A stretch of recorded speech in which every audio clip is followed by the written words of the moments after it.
திருச்சியில் பாஜக தேசிய தலைவர் ஜே.பி. நட்டா பங்கேற்ற ரோட் ஷோ எனப்படும் சாலை பேரணியில் மக்கள் கூட்டம் சேராததால் அந்த கட்சியின் நிர்வாகிகள் பெருத்த ஏமாற்றம் அடைந்தனர்.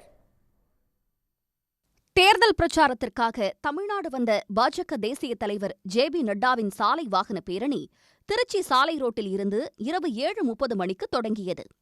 ஆனால் சாலையின் இரு மருங்கிலும் சொற்ப எண்ணிக்கையிலான மக்களே கூடியிருந்தனர். மக்கள் கூட்டத்திற்கு பதிலாக பாஜகவினரின் வாகனங்களே சாலையில் அதிக எண்ணிக்கையில் சென்றன.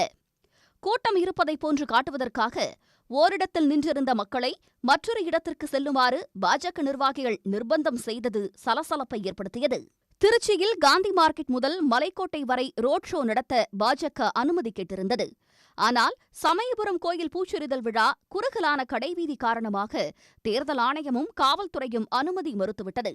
இதை எதிர்த்து உயர்நீதிமன்ற மதுரை கிளையில் பாஜக தொடர்ந்த அவசர வழக்கை அடுத்து திருச்சி சாலை ரோடு முதல் நாச்சியார் கோயில் வரை ரோட் ஷோ நடத்த 4 மணி முதல் 6 மணி வரை அனுமதி அளிக்கப்பட்டது.